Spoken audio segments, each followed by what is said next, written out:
All right, let's start with the Psalms. Psalms 30. I will exalt thee, O Lord, for thou hast lifted me up and hast not made my foes to rejoice over me. Lord my God, I cried unto thee, and thou hast healed me. O Lord, thou hast brought up my soul from the grave. Thou hast kept me alive, that I should not go down into the pit. Sing unto the Lord, O ye saints of his, and give thanks at the remembrance of his holiness. For his anger endureth but a moment. In his favor is life, weeping may endure for a night. But joy cometh in the morning, and in my prosperity I said, I shall never be moved. Lord, by thy favor, thou hast made my mountain to stand strong. Thou didst hide thy face, and I was troubled. I cried to thee, O Lord, and unto the Lord I made supplication. What profit is there in my blood when I go down to the pit? Shall the dust praise thee? Shall it declare thy truth? Hear, O Lord, and have mercy upon me. Lord, be thou my helper. Thou hast turned for me my mourning into dancing. Thou hast put off my sackcloth and girded me with gladness, to the end that my glory may sing praises to thee and not be silent, O Lord my God. I will give thanks unto thee forever. Selah and Selah. Amen. Peace, brethren. Peace to all of those in Cyberland and YouTube and wherever you are across the world. Welcome to the Israelite Nation Worldwide Ministries. It's a great and wonderful day today. And as you may see, the title is The Gift of Peace. The Gift of Peace. But I'm going to build on that because originally what I had in my heart was peace, pride, and the fall. Peace, pride, and the fall. And there's so much to talk about. There's so much to talk about. Peace. Peace is such a very interesting concept. It's very interesting, at least in my life. I know most of you don't really know who I am personally, but I'm a kind of person that loves peace. I don't like drama. Matter of fact, one of my favorite quotes is to be absent from drama is to be present with peace. So I'm someone that if there's drama going on, you won't find me going to it. I'm trying to stay away from it. I don't really like conflict because conflict is not my thing. I don't thrive in that environment. So by nature, by virtue, I would avoid it. Not saying that it's a great and wonderful thing. There is downsides of that, but conflict isn't really me. That's just me. But as I get older in this world, and I start to grow up, I go to school, I go to work, I get more involved in this nation, I get more involved in the economy of the world, etc. I realize that the human condition is very interesting. Humans are very, very interesting, and you see all sorts of conflicts manifest in all sorts of ways. In all sorts of ways. And you start to realize that you're not prone, you're not, how would you say, invincible to feeling certain emotions. You're not invincible to feeling bad or having sad days or having off days. What goes around comes around. Everyone experiences, what it's like to feel prideful, what it's like to feel anger, what it's like to feel sad. And so from the outside, looking in, pride has always been something of interest. I'm not the kind of person that would say, oh, pride is terrible and you should kill your pride. Because in my mind, all things must be considered. My mom would always say that all things must be considered, and some things have their purpose. Some things have their purpose. That's why they exist for a reason. There's always a reason for why it exists. So it doesn't mean you can completely get rid of it, but you have to learn how to manage it, or to work with it, or to live with it, etc. Which brings us to the title today, The Gift of Peace, or as I like to say, peace, pride, and the fall. Now, one of the most powerful things in life is mentorship. When someone passes on the baton of knowledge, understanding, and wisdom to someone that might be like a little bit younger, help them climb up a ladder, help them guide them to a destination that they're looking to go to. Mentorship, mentorship, mentorship. Think mentorship for a second. And the way I picture it in my head, mentorship is like holding up a ladder for someone that's climbing up it. But sometimes the more you climb, the less you look down to see where the foundation is. Sometimes when you climb, the less you check to see the person at the bottom to see whether they're still there, whether they still have your foundation, whether they still have your support, etc. And so as you're climbing, you sometimes forget, where you came from. I use this analogy because pride sometimes develops like that. One moment you're a student, the next moment you think you're the master. It can happen so quick before you even notice. So fast, so swift. As you climb and climb and climb that ladder, eventually you're isolated. It's isolation. And you're in your own atmosphere, your own bubble. You think you know the best. You think you got it all under control. You think you're the one, that no one could stop you. That everything that's accomplished, all the good things that have happened in the world or happened within a project is all done by you. And this is where the downfall occurs. Where you go so high up and eventually you just fall. Dangerous stuff, dangerous stuff. I'm gonna build on this slowly because I wanna make sure that at least when you leave here, you can leave here with something practical, something to look at that we can all apply in our lives day in and day out. Pride. It manifests in so many different ways, even within our relationships. Sometimes you feel as if someone has done something wrong to you and you refuse to give out a helping hand to mend that relationship. And you don't want to because your pride is like, nah, they should come to me first. You get me? They should come to me first. I didn't do anything wrong. They have to come to me and have that conversation, then I will be willing to cross that bridge with them once they come to me first. It's crazy. Trust me. I know there's people out there that's had that same kind of feeling where you feel as if you're not at fault. It's on the other person to come to you. And you might be right about that. I'm not there to judge or witness, but that could be the case. I won't take that away from you. But what is the cost of pride? In some cases, it could be that very relationship, the refusal to lend out that helping hand. Your pride won't let you. And because of that, that relationship is now gone, never to be seen again. And all you had to do was just pick up that phone and make that little call. And you could have had that relationship. Pride, pride, pride. Very interesting thing. But to dive deep into this, and just so that we can really understand what we're talking about here today, I got 3 stories. I'm gonna go through 3 stories that really represent this in pride in all its form and how it can manifest. Most people commonly think that pride is like, again, you're arrogant, I'm the best. And that is part of it. But pride shows up in so many different ways and forms. It's crazy. It's crazy because if you don't know, if you're not aware of how it can manifest, then you are prone to that. You know what I'm saying? No one's bulletproof. We're all human. We're all flesh and bone at the end of the day. And the moment we feel like we're invincible to anything, is when you're most likely to be the victim of that thing. You get what I'm saying? It's that lack of awareness that doesn't set us up for success.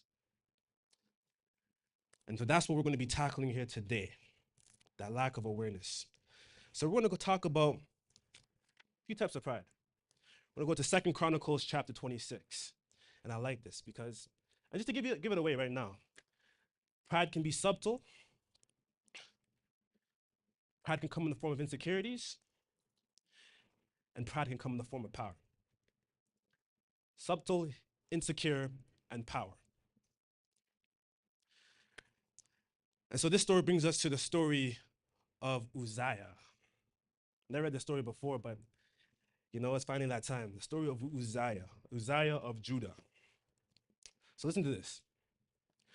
Then all the people of Judah took Uzziah, who was 16 years old, and made him king in the room of his father, Amaziah. So 16, a young king, 16 years old, a teenager. He built Eloth and restored it to Judah. After that, the king slept with his fathers. 16 years old was Uzziah when he began to reign, and he reigned 52 years in Jerusalem. 52 years in Jerusalem. That's a long time. So from 16, add 52 years to that. And he's been around for a long, long, long time. Almost 70 years. And he did that which was right in the sight of the Lord, according to all that his father Amaziah did. And he sought God in the days of Zechariah, who had understanding in the visions of God. And as long as he sought the Lord, God made him to prosper. As long as he sought the Lord, the God of Abraham, Isaac, and Jacob made him to prosper. That's the beautiful thing about it. You know, it just shows humility and humbleness. Uzziah, yet then 16, still seek the person that was the most knowledgeable. He still seeked someone that had the understanding and wisdom that he need to guide his actions. For a 16-year-old, that's smart. In today's world, teenagers are wild. Teenagers are crazy. Just a side note, you know, in your adolescence, from the ages of 12 to 21, for a young boy or for a young girl, it is the most difficult time in their lives, hormonally and psychologically, because all sorts of changes are happening to them. I'm not here to talk about puberty, but when you talk about emotions, you know, in psychology they call it the all gas, no brakes phase of life, where people are willing to explore and go out and try new things and test their luck, test their chances, etc. So it's a crazy time in people's lives where they don't really care about what an adult says. They want to do what they want to do. And it's not until they start growing up and older and older and older, they realize that some of the decisions are just right out ludicrous or insane. I know some of you have been there. I know it's okay. It's okay, Uncle Rashawn. I know you've been there. I know you've been there too, Nathaniel. It's okay. We all have our time and moments. But it's that time in your life. A young Uzziah, 16, hearkening on to the words of the Lord and looking towards help, looking towards, you know, the elders, or in this case, the prophet Zechariah, to help, you know, just guide and steer him into the right direction. Sounding good, isn't it? Sounding good. But let's go on though. Let's go on, because pride is interesting. Remember, the title is Peace, Pride, and the Fall. And right now, my guy's looking great right now. I don't see any fault with him. Verse 6. And he went forth and warned against the Philistines and brake down the wall of Gath and the wall of Jabneh and the wall of Ashdod and built cities about Ashdod and among the Philistines. That's a good man. He's breaking down walls and building up new walls. Wonderful. And God helped him against the Philistines and against the Arabians that dwelt in Gerbal and the Mehunamins. That's a tough one. And the Ammonites gave gifts to Uzziah, and his name spread abroad, even in the entering in Egypt. For he strengthened, for he and oh, for he strengthened himself exceedingly. So Uzziah, you know, he was a 16-year-old, all humble, and now he's rising up. You know, he's doing things. He's breaking down walls. He's building up new walls, building up houses, and people talking about Uzziah. Yo, have you heard about Uzziah? This guy, man, he's ferocious. He's a really cool guy. All that notoriety, all that respect that he's gaining up, man, he must feel good right now. If he had Instagram, he probably had like 100 million followers by now. His name went all the way out to Egypt from Israel. That's popularity right there. So think about that. Put yourself in Uzziah's shoes right now. Moreover, Uzziah built towers in Jerusalem at the corner gates and at the valley gate and at the turning of the wall and fortified them. He's doubling down to protect his homeland. Also, he built towers in the desert and digged many wells, for he had much cattle. Okay, this guy, he's a smart guy. I like the way he's moving right now. Both in the low country and in the plains. A husbandman, also and vine dresser in the mountains and in Carmel, for he loved husbandry. So you guys know husbandry, like as a farmer, he liked to farm, he liked to tilt the land, he liked to tend to the earth. He liked to grow things, you know what I'm saying? You see all these wonderful things he's doing. He has the cattle, he's a farmer, he enjoys, tilling and turning the land and giving back to the people, developing his home. As he should. There's nothing wrong in this. If you're a person that loves your home, that loves your people, that loves your nation, then you're gonna do whatever it takes to bring out the best for them. Whatever it takes to make sure that the women, the children, all the men of war have food on their table, water to drink from, and even cattle. Uzziah is a good leader. I see no fault in him. I don't see any fault in him, guys. Do you see fault in him? I see no fault in him. These are all good things. This is wonderful. Verse 11. Moreover, Uzziah had a host of fighting men that went out to war by bands, band for band, according to the number of their account by the hand of Jael, the scribe, and Maaseiah, the ruler, under the hand of Hananiah, one of the king's captains.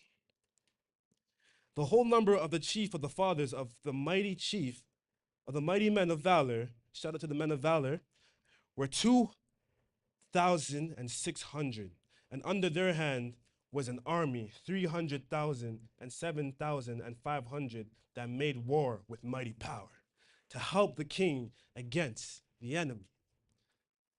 This is a very prosperous time. From the age of 16, he's doing all these right things. He takes initiative, he's leading the way. He's got things on lockdown, Issachar. He's looking out, he's building walls again, building temples, doing all sorts of great things for his people. There's nothing, it's so respectable.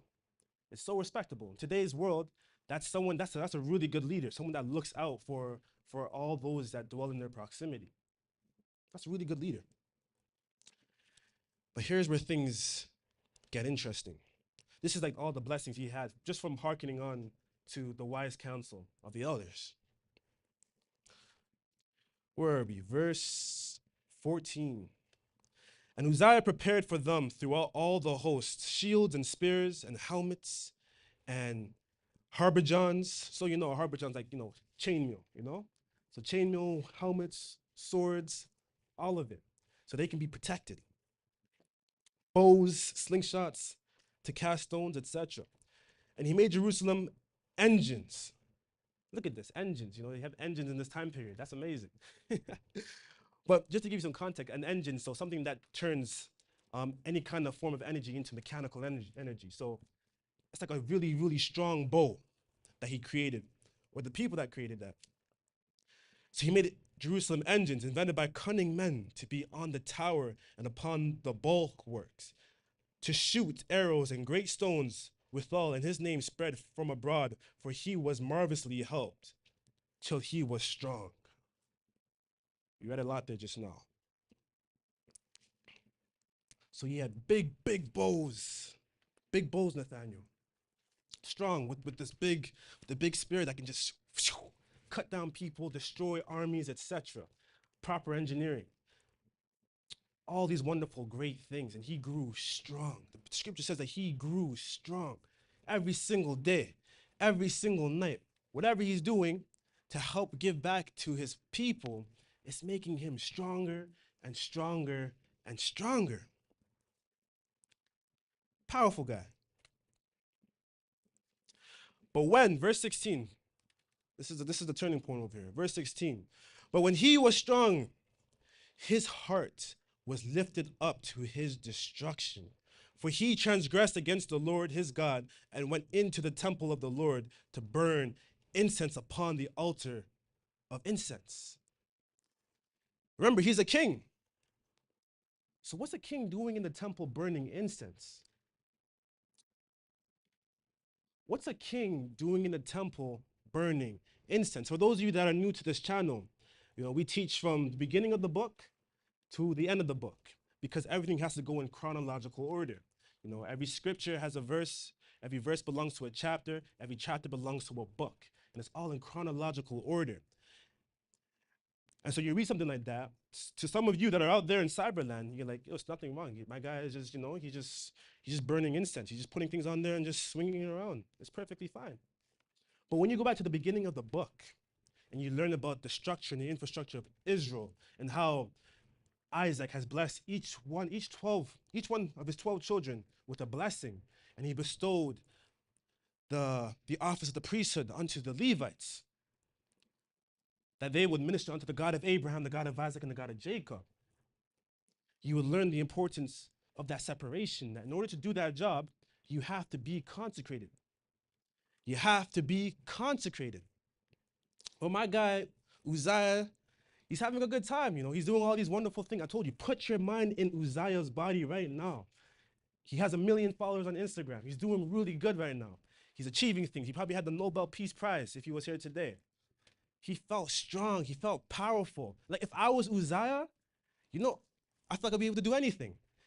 Like, just think about, what was he doing? He probably skipped down to the temple like this, probably went into the room, put the incense in the pot, instead of just burning up and smoking out. But he doesn't have the right to do that. You see what happens there? Pay close attention to that, because we're going to take something important from there. It's crazy what pride can make you do, or what accomplishments or success can make you feel like you can do anything, that you're above the law, that nothing or no one could touch you. You see this is where this is going? It's like the story of Icarus. I'm not sure if you heard the story of Icarus. But Icarus and his wings flew so high up into the sky. He got too close to the sun, and eventually, he fell. Success is interesting, but let's keep reading though. But when he was strong, his heart was lifted up. His heart was lifted up to his destruction, for he transgressed against the Lord his God, and went into the temple of the Lord and burned incense upon the altar of incense. And Azariah, the priest, went in after him, and with him 80 priests. Remember, a score is 20. So 20 times 4 is 80. 80 priests went in there. 80 priests of the Lord that were valiant men, and they withstood Uzziah the king, and said unto him, It appeareth not unto thee, Uzziah, to burn incense into the Lord, but to the priests, the sons of Aaron, that are consecrated, to burn incense. Go out of the sanctuary, for thou hast trespassed. Neither shall it be for thine honor from the Lord God. So the priest coming in and say, Yo, Uzziah, what you doing, bro? Uzziah's swinging the incense pot still, getting it all ready and everything, trying to give up offerings. He thinks he's doing a good thing. He thinks, again, he can do anything he wants to do. And 80 priests come like, Yo, what's going on here? What are you doing? Notice that right there. That was the correction. Uzziah was being corrected. Listen to this. Verse 19. Then Uzziah was wroth. He was angry, and had a censer in his hand to burn incense. And while he was wroth with the priest, so he was angry. He was angry because they were getting in his way from offering up incense. Like, yo, who do you guys think you are? I'm king. You can't mess with me. You can't talk to me like that. I'm above the law. Uzziah felt powerful, man. Put yourself in this position, man. Feel that power. No one could touch you. Like I said, you're above the law. You're like Donald Trump.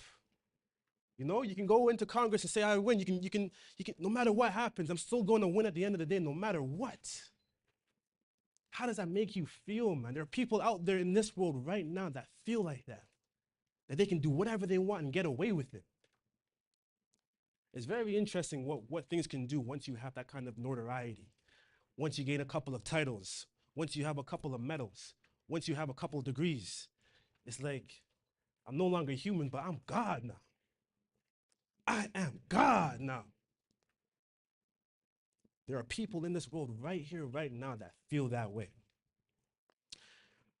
It goes on to say, so then Uzziah was wroth. So he's angry that they were going against him, that they were doing their job, which is crazy. They're doing their job. They know that they're responsible for the temple. And he knows that they're responsible for the temple. But why are you angry for me? Do you not know who I am? I'm Uzziah. And while he was wroth with the priest, the leprosy even rose up in his forehead before the priest in the house of the Lord from beside the incense altar. So my guy was just hit with leprosy in the head. Like this. And so for those of you that don't know, leprosy is what you call today, I think, vitiligo. Vitiligo. So you see how history just switches things up, where leprosy is something different now, but it's vitiligo. It's when your skin starts to change a different complexion. If you watch the show Boondocks, there's something called revitiligo, so it's the reverse, you know, you're white turning black versus black turning white. Anyways, it's not a good thing. It wasn't a good thing. To be leprous was not a good thing. It wasn't looked upon as something, you know, magnificent. You didn't become a model from being leprous, like you do in today's world. But yeah, he was cast and hit with leprosy.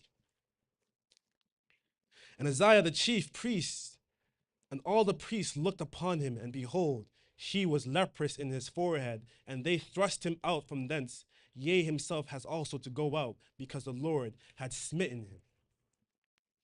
The Lord has smitten him with leprosy. The king, the one who thought he was above all, the one that had all the power in the world because he was doing so good. People were calling out his name. He walked into buildings and people blew the trumpet for him.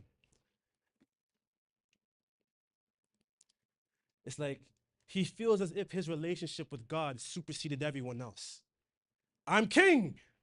I have a relationship with God. Who are you to tell me anything? You know what I'm saying? And in today's world, let's bring it back to today's world, because in today's world, everyone feels as if they have a relationship with God. Everyone.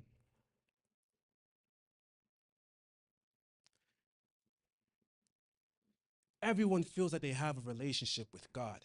You can go out there right now and talk to a couple of your friends, of your family members. I know I've experienced it, but I know you've experienced it too. I know you experienced it, man. Don't look at me like that. I know you experienced it. You try to tell them, like, listen, the book talks about Israelites. And so what? God spoke to me last night. He told me to be a good Christian. What are you going to do about it? God spoke to me. God spoke to her. God spoke to him. Like, God's speaking to everybody. You get what I'm saying? It's crazy. Everyone feels like they have a relationship with God. And because they have that relationship with God, it gives them the authority or the upbringing of power to say that my interpretation of the Bible is correct. You get what I'm saying? But here at Israelite Nation Worldwide Ministries, we don't do interpretation. We tell you as it is, because we are the leading authority of Israelite culture and doctrine. Understand that understanding is a spiritual thing. It's a spiritual gift. You don't just get it because you read it. You get it because you have humility, that you are called to receive this truth. And when you hear that call, the question is, will you hear or forbear? You get what I'm saying? Will you hear or will you forbear? That's the difference between us, or me and them, or you and them. Understanding is spiritual. And not everyone has a relationship with God. I want to make that clear. I know I sound terrible right now. I know I sound mean and everything, but it is what it is. Not everyone has a relationship with God. And not everyone who don't, and those that do have a relationship, it's not all on equal basis. It was only Moses on the mountaintop when the God of Abraham, Isaac, and Jacob was speaking to him. Understand that. He didn't speak to Aaron. He didn't speak to all the people down below the mountain. It was only Moses. You get what I'm saying? It was only Moses up there. He didn't love the world, but he loved his children, Israel. He loved the Israelites, the ones that were a part of the plan, the one that received the covenant, the one that keeps the commandments, the laws, the statutes, the one that follows the Sabbath and the new moons, the one that actually follows through with all the feasting days, those that live and do the things that the God of Abraham, Isaac, and Jacob wants to see in his people. That's who he loves. Remember that. And I have to hit this because, they say knowledge is power. And it's true. It's kind of true, because when you're knowledgeable, you become the authority of something. You feel as if someone has to listen to you because you know so much about that thing. And when you feel that way, it's very hard for you to receive information, to take things in. There are people out there that you and I can't talk to because they just feel like they know too much. I know you've experienced it. Try to speak to a Nigerian Christian. It's very difficult. I've tried many times. It's just like, my words are falling on deaf ears. It's like once they think about Jesus, is over. Jesus this and Jesus that and Jesus this. You can't get through those people because they feel like they have all this knowledge. They read the book back, front, forward, upside down, inside out. You can't get to those people. But remember, it's highly, highly spiritual. Highly spiritual. What happened to Uzziah, though? And Uzziah, the king, was a leper unto the day of his death, and he dwelt in a several house. He dwelt in a several house, being a leper, for he was cut off from the house of the Lord. And Jotham, his son, was over the king's house, judging the people and the land. Now the rest of the acts of Uzziah, first and last, did Isaiah the prophet, the son of Amoz, write. One simple act, so high but fell so hard. He was king, he was doing so good. But the moment when it came to the correction, the moment where people that were on the same team as him asked him to, yo, listen, relax. This is not your job. Instead of saying, oh, my bad, sorry about that, I got a little bit carried away, you get angry. You get angry. That's insane. It doesn't make any sense. It's like being angry at someone for, how can I put this? It's like being angry at someone because you took their money. You know what I'm saying? And they're asking for you back. It just doesn't make any sense. It's insane. It doesn't make any sense. It's crazy. Verse 22. Now the rest of the acts of Uzziah, first and last, did Isaiah the prophet, the son of Amos, write. So Uzziah slept with his fathers, and they buried him with his father in the field of the burial which belonged to the kings. For they said, he is leper, and Jotham the son reigned in his stead. Look at that. Refused to be corrected. He was hit with leprosy. But I don't say this to criticize or to shun down Uzziah. Understand that. And I'm not saying success is bad. Success is a great thing. But success, it's not dangerous unless you forget where it comes from. You know what I'm saying? Success is only dangerous when you forget where it comes from. Uzziah had all these great, wonderful things that are happening, all these successes and achievements.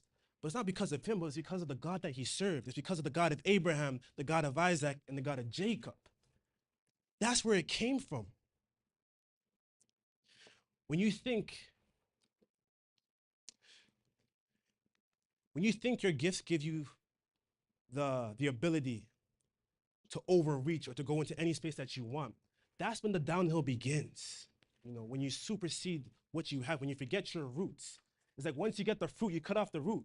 Now your fruit tastes bad because you killed the root. You get me? It's a terrible time because you always forget where it's coming from. It's like that ladder analogy. You start climbing up, you start reaching new heights. Eventually, you stop looking down. You stop calling down to see if you're doing well. And before you know it, the ladder breaks or the support is gone and you just fall down hard on the ground. That's the importance of humility.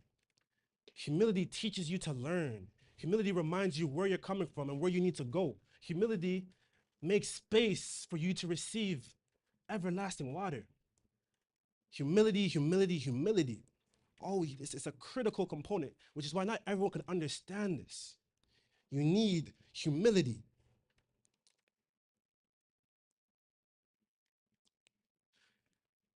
So at the end of it, Uzziah drowned in his own ego. Pride often shows up as spiritual overreach. It really does. You look in today's world, some people are going from pastor to prophet. You know what I'm saying? It's crazy. I'm serious. There are people that are known as prophets now. Others go from prophet to apostle. You see what I'm saying? It's like, again, pride allows for spiritual overreach where you're now titling yourself things that you're not supposed to have. There's only 12 apostles. But now you have 110 apostles, thousands of apostles today. Tons of them. False apostles, false prophets, consistently. You have those that are said, call me reverend. But Psalms 111 tells you only God can be reverend. There are some out there that says, call me rabbi. But it says, call no man on earth your master. Pride causes spiritual overreach. So what does that tell you about all those people that have given themselves these high names, that have exalted themselves above the stars? What does that say about them and their spiritual source and where they're coming from? Think about these things. Correction is a gift. Correction gives us the opportunity to repent. It gives us the opportunity to make space and do the right thing for the sake of the God that you worship and the people that you're committed to, which is supposed to be your brethren. Pride is a gift, but only the humble receive it. That's what I want you to understand. It's a gift that only the humble receive. And you receive it by being or through the act of showing humility. Never forget that. And the last thing I want to take from this story is that Uzziah didn't just lose access. He lost access and his position. Access and his position. So the relationship that he once had is no longer the same anymore. He forfeited it because of what he believed in. It's a sad thing, but pride. It really does drown you when you don't take the time to reflect or even show humility. But when I hear these things and I consider what he went through, it brings me back to Proverbs 3. I like this Proverbs. Proverbs 3 from verse 5. And it says, trust in the Lord with all thine heart and lean not unto thine own understanding. In all thy ways acknowledge him, and he shall direct thy path. Did you hear that? Let me say it again. Trust in the Lord with all thine heart and lean not unto your own understanding. In all thy ways acknowledge him, and he shall direct thy path. You know, when you start to feel successful, when you feel like you're getting somewhere in this world, you start to think of your own understanding. I know this because I believe this and this in the work before. You start to lose your way. You forget where you come from. You start to lean on your own understanding. But when you lean on your own understanding, then you're on your path to destruction. Pride precedeth destruction. Pride precedeth destruction.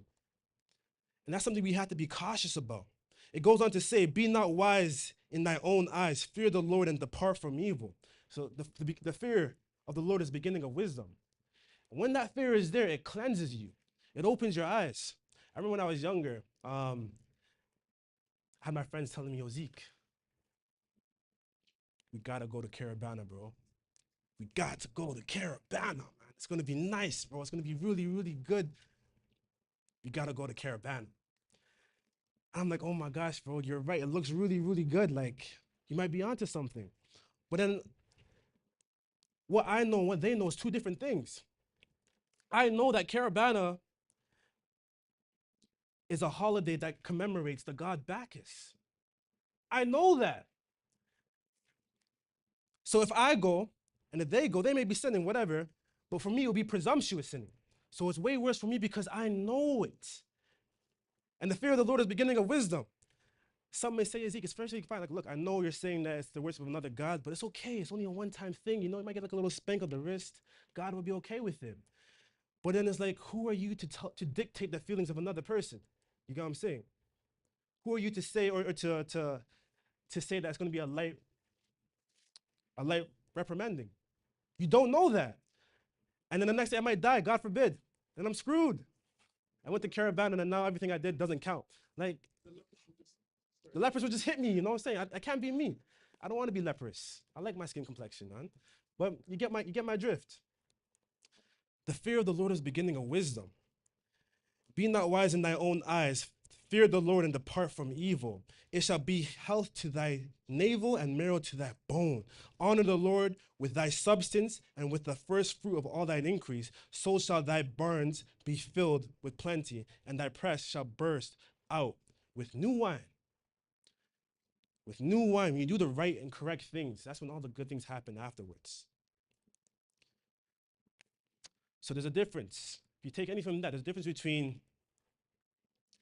came from you versus come through you. You get what I'm saying? We all have gifts. We all have our own abilities, our own qualities, etc. But they don't come from us. They come through us.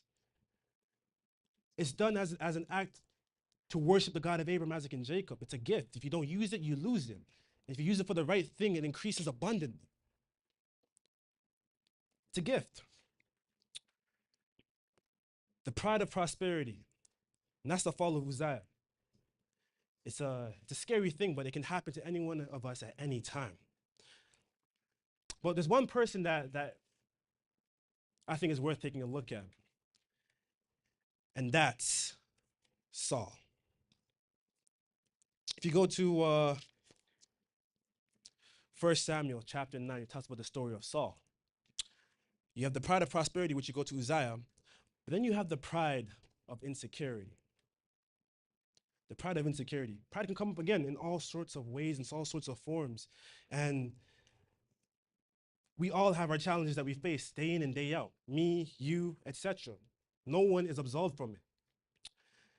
And Saul's an interesting one. I'm not going to go through all of his story, but I'm going to hit important things just to give you some background information on Saul, who Saul is. And for those of you that don't know, Saul, he is a king, but he came from the tribe of Benjamin. And this is how he was described as. If you go to 1 Samuel chapter 9 from verse 2, Well, read from verse 1 and 2.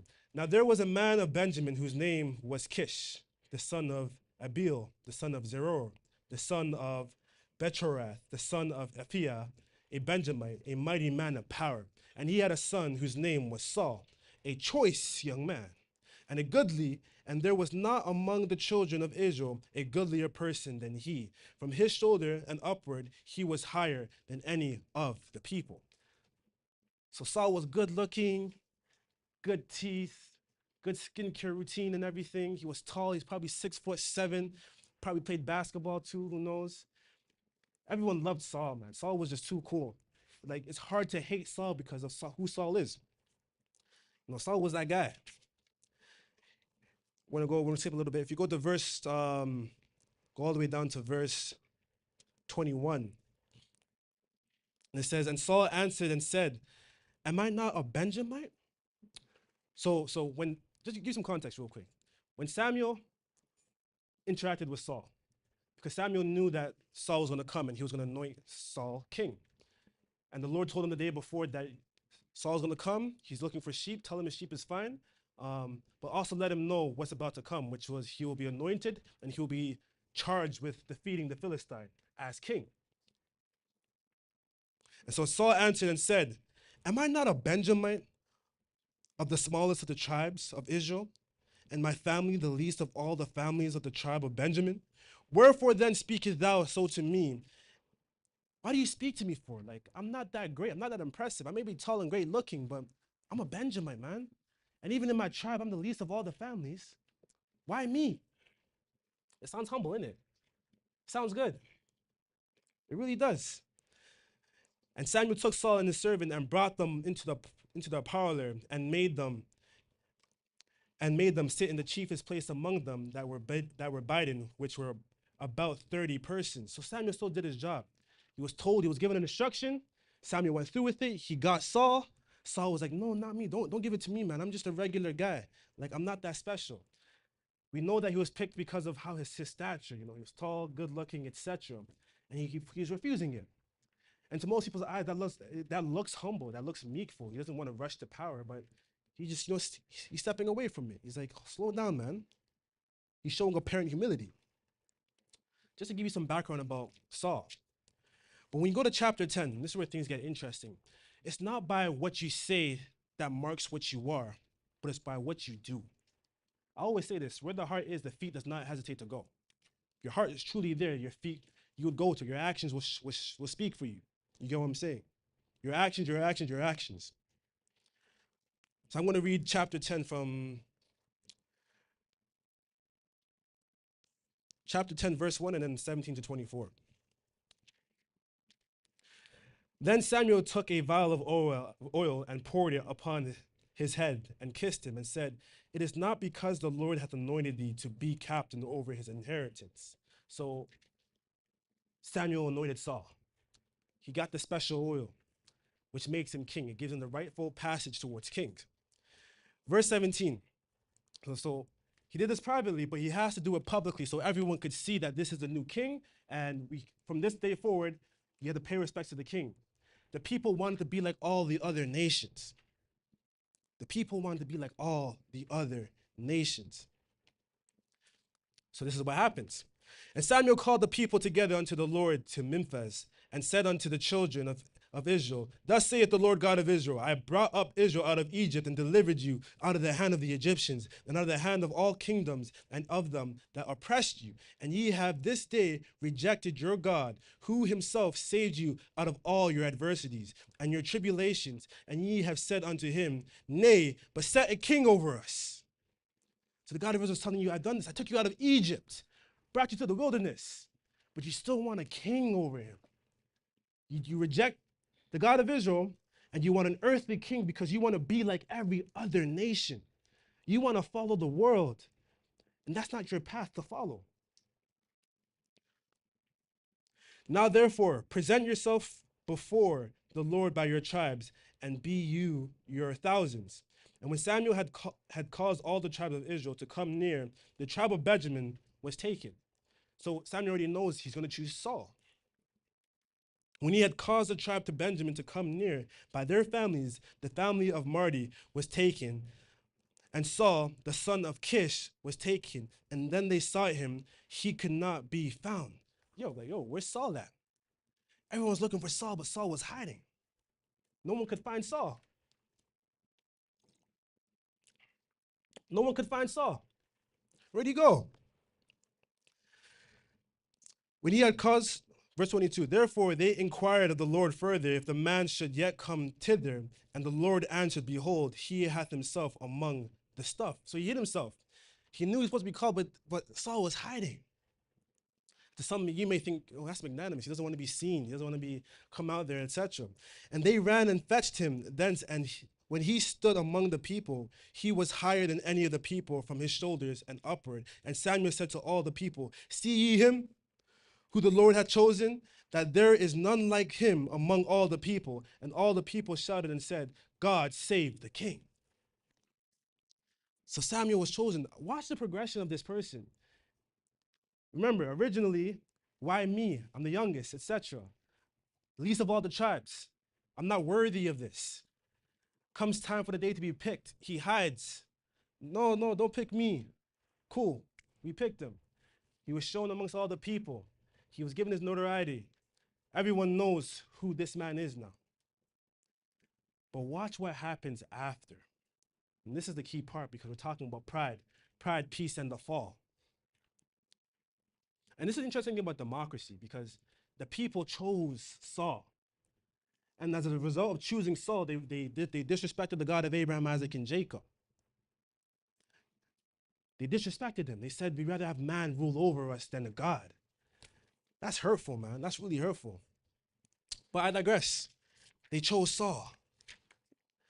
Now here's where things get a little bit interesting when it comes to Saul. The first thing is the impatient offering. The impatient offering. So from chapter 13, verse 8, and he tarried 7 days according to the set time that Samuel had appointed, but Samuel came not to Gilgal, and the people were scattered from him. And Saul said, bring hither a burnt offering to me, and peace offering. And he offered the burnt offering. And it came to pass that as soon as he had made an end of the offering, the burnt offering, behold, came and Samuel, and Saul went out to meet him, and he might salute him. And Samuel said, what hast thou done? So to give you some context, Saul was ready to go fight the Philistines, but he was given instructions. Samuel said, listen, wait 7 days. In 7 days, I'm going to come to you. And after those 7 days, I'm going to offer a burnt offering. And then we'll go out and do what we got to do. Saul was like, okay, sure, no problem. I got you. The day comes, Saul waits. 1 day goes by. 2 days go by. 3 days go by. 4 days, 5, 6, 7 days go by. He looks out into the field and he sees the people scattering and moving around and bound and panicking. He's like, what's going on? They're all scared. And the Saul's like, oh my gosh, what's going on? What's going on? You know what? Samuel's not here. Let me just offer up the burnt offering. But he's a Benjamite. He's a Benjamite doing the duties and the responsibilities of a priest, of a Levite. And so Samuel comes and like, yo, what are you doing, man? What are you doing? Look at Saul's response. Check this out, yeah? Look at Saul's response. Where am I? Verse 13. So verse 10. And it came to pass that as soon as he had made an end of offering to the burnt offering, behold, Samuel came. Bad timing, It's like, why now? Right after he came, if he just waited a little longer.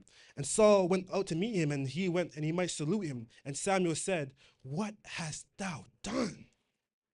And Saul said, because I saw that the people were scattering from me, and that thou camest not within the days appointed, and that the Philistines gathered themselves together in Michmash. Therefore said I, the Philistines will come down now upon me to Gilgal, and I have not made supplication unto the Lord. I forced myself therefore and offered a burnt offering. He lost faith. That's the main point. He didn't wait it out. He just lost faith. He started panicking. Oh my gosh, I don't have control. Let me just not trust in what the God of Abraham, Isaac, and Jacob and what Samuel has said. He lost faith. And so he acted quickly. He wasn't confident in the God that chose him, nor the prophet that anointed him. He took it all into his own hands and dealt with him. And Samuel said, Saul, thou hast done foolishly. Thou hast not kept the commandment of the Lord thy God, which he commanded thee, for now would the Lord have established thy kingdom upon Israel forever. But now thy kingdom shall not continue. The Lord hath sought him a man after his own heart, and the Lord hath commanded him to be captain over his people, because thou hast not kept that what the Lord commanded thee. One act of disobedience like that, and he lost the kingdom straight out of his hand because he didn't have faith. You get me? He didn't have the faith that was required to carry out his responsibilities. And you think that was one thing. And that just followed him through. From that moment on, the next mistake was his last mistake.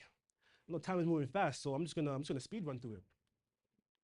Then comes a day. If you go to chapter 15, I'm just gonna summarize it for you. But then comes a day where the God of Abraham, Isaac, and Jacob tells Samuel, Samuel, look, the Amalekites have done me wrong in the past, and now I gotta repay them for what they caused my only son, Israel. For the challenge and tribulations that they've given to my son, I'm gonna pay them. I'm gonna come in hard like a storm. God says to Samuel, tell Saul, gather the men, all the valiant strong men, and go to the Amalekites and destroy them, slaughter them, every man, woman, child, every cattle, every dog, every house, every person, etc. Chris would say, bury the family dog. Bury the family dog. Nothing shall come back. That was the instruction. Samuel goes, all right, I hear you, God. Samuel goes to Saul, Saul, listen, you're going to take some valiant men, the strongest of the strongest, all the captains, the guards, the generals, the sergeants, etc. You're going to take that mighty army and you're going to go to the land of the Amalekites. And you're going to wipe them out. You're going to slaughter them. Leave nothing alive and bring nothing back. Don't come back with anything. Kill them all, is what he said. What did Saul do? What did Saul do? He was clear, it was clear. We're paying them back. We have to smite them, you know what I'm saying? We have to show them what power is. We're going to teach them a lesson. Okay, let's go. Let's see what he does. We'll start from verse 10. Then came the word of the Lord unto Samuel, saying, it repenteth me that I have set up Saul to be king, for he is... Actually, let me go back a little bit. Let me go back. No, 10. I'll do 10. Then came the word of the Lord unto Samuel, saying, it repenteth me that I have set up Saul to be king, for he is turned back from the following me, and hath not performed my commandments. He didn't keep my commandments. I told him to do something. He didn't do it. And now I regret giving him his kingsmanship. And hath not performed my commandments, and it grieves Samuel. And he cried unto the Lord all night. So Samuel was grieved too, because Samuel cares about Saul. Samuel cares about Saul. And when Samuel rose early to meet Saul in the morning, it was told Samuel, saying, Saul came to Carmel, and behold, he set him up a place. And it is gone about and passed on and gone down to Gilgal. And Samuel said to Saul, and Saul said unto him, have performed the commandment to the Lord? Saul said unto him, I have performed the commandment of the Lord.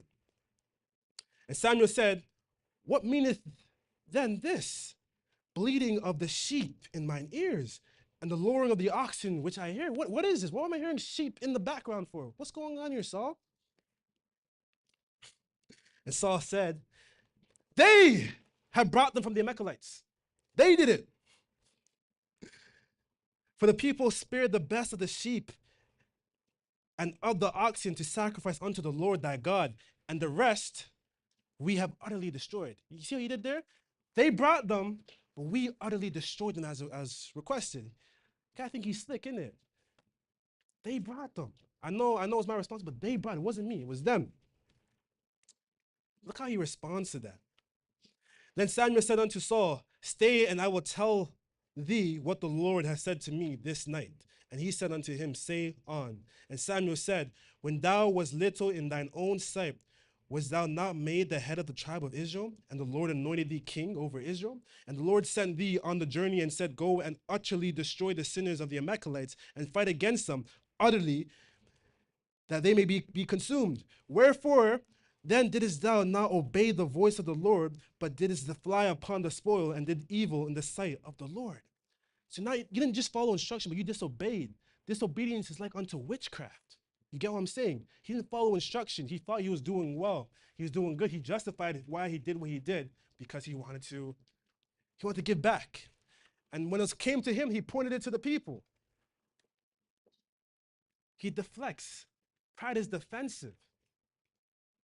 He thought he was doing so well. He was doing so good. I'm going to do this. I'm going to do that. And I'm going to reap all the glory. But in this process of being a king, he forget where it came from. But most importantly, that instead of catering towards the God of Abraham, Isaac, and Jacob, he catered towards himself and the people. What the people wanted, not what the God of Abraham wanted. And that's the downfall. Not being able to understand the clear vision of what you have to do and the responsibility associated with it.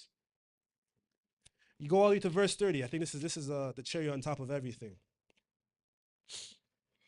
Then he said, I have sinned, yet honor me now, I pray thee, before the elders of the people and before Israel, and turn again with me, that I may worship the Lord thy God. Samuel, honor me, please, in front of everyone. He's like, I'm sorry, I get you, Samuel, I know I did wrong, but honor me in front of the elders, in front of the people, in front of everyone. You see that? He doesn't care about what he's done. He's caring about his image. This is image maintenance. This is reputation management. He's like, as long as the prophet's still with me, guys, I'm still king. His head is not where it's supposed to be right now. He lost the sauce. He lost focus. He lost sight because what he's doing is not for the God of Israel, but it's for the people around you. And that is the danger of pride. Peace, pride, and the fall. He had peace when he was following the instruction, when he was hearkening onto the words of Samuel. He had peace when he was showing humility and learning how to be a good king.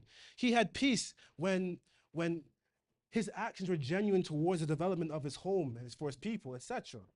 But the moment his pride came in, instead of serving the people and not the God of Abraham, Isaac, and Jacob, not doing what he's supposed to be doing, that was his fall. And you hear it in his voice. You hear it in all the things that he's doing. Honor me, Samuel, in front of everyone. He lost sight of way. And that's the crazy thing about that. Pride sneaks up on you. Pride can be defensive. It's like you feel like you're doing the right thing, but you forget why you're doing it for, who you're doing it for. You forget the role that you fulfill. You forget so many things in your pursuit of glory and honor and image management. You start to lose yourself in the sauce. Pride doesn't always look like arrogance. Sometimes that's a form of insecurity where you have to control everything. It disguises as that. And so if you're not able to realize that or to reflect on that or to engage with that, then it's your own destruction. Pride resists correction. It's like you're too good to be corrected by anyone else. You saw that with Uzziah when he got angry and was wroth because the priests were entering in and tried to correct him. He refused to be corrected. Pride prioritizes image over self, over integrity. You don't do the right thing. You're more so focused on you. I know time's running out, but it's crazy how all these things show up in the pursuit of doing good. And it gets worse and worse. Sometimes it's subtle. Sometimes you're just doing well, you're successful, and then you forget where you came from. Sometimes you want to have control over everything, but in the process of getting control and working on your images and feeling great, you forget why you're doing it in the first place. All of them, crazy. There was one more, which was the pride of power, and that's Pharaoh. You look at Pharaoh. Pharaoh was told countless of times, Pharaoh, let my people go. And Pharaoh's famous line is, who is the Lord that I should obey? That was Pharaoh's response to Moses. He's like, no, forget it, I won't. As a matter of fact, I'm going to double the workload. I'm going to put extra straws, extra mud, all that stuff. They're going to find it themselves. Hideous. And because of Pharaoh's ignorance, because of Pharaoh's pride, not only did he lose his son, he cost all of Egypt their firstborn, including the cattle as well. That is the power of pride. It's like you bleed over everyone and you bring everyone down with you. You drill holes in the boat and you jump ship at the same time. It's terrible. But I hope you got something out of that when you look at pride. I hope that you can leave here with something that sometimes humility is the best way to actually live your life. Humility will guide you. Humility will allow you to receive the things that in life that you want to receive. Humility will help you understand this book and recognize that it's a spiritual process. Understanding is spiritual, and you can't understand, learn, or even take orders when you're so prideful. You can't understand it. And that's why humility precedeth honor. Well, my time is up. I hope you got something from it. Thank you all for joining me, and I'll leave the rest with Elder Michael. Peace. Our history did not start with slavery. This is the story of a forgotten time. Prepare to embark on an unforgettable journey.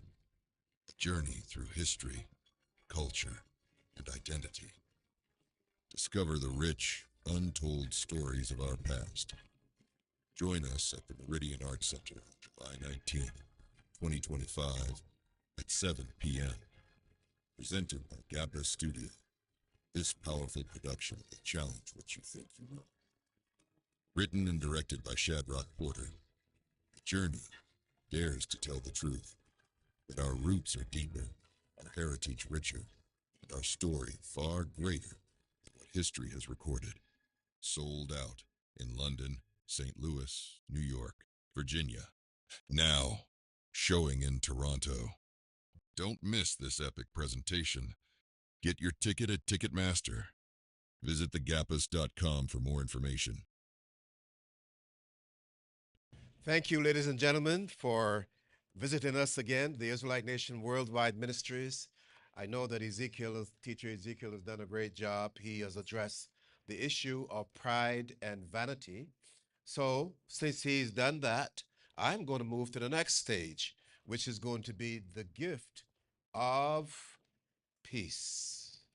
But before I get into that, let me give praises to my Father. Oh, come, let us sing unto the Lord. Let us make a joyful noise to the rock of our salvation. Let us come before his presence with thanksgiving and make a joyful noise unto him with psalms. For the Lord is a great God and a great King above all gods. In his hand are the deep places of the earth. The strength of the hills is his also. The sea is his, and he made it, and his hands formed the dry land. Oh, come, let us worship and bow down. Let us kneel before the Lord our Maker, for he is our God, and we are the people of his pasture and the sheep of his hand. Today, if you will hear his voice, harden not your heart as in the provocation, and as in the day of temptation in the wilderness, when your fathers tempted me, proved me, and saw my work. 40 years long was I grieved with this generation, and said, it is a people that do err in their hearts, and have not known my ways, unto whom I swear my wrath, that they should not enter into my rest. Selah and Selah.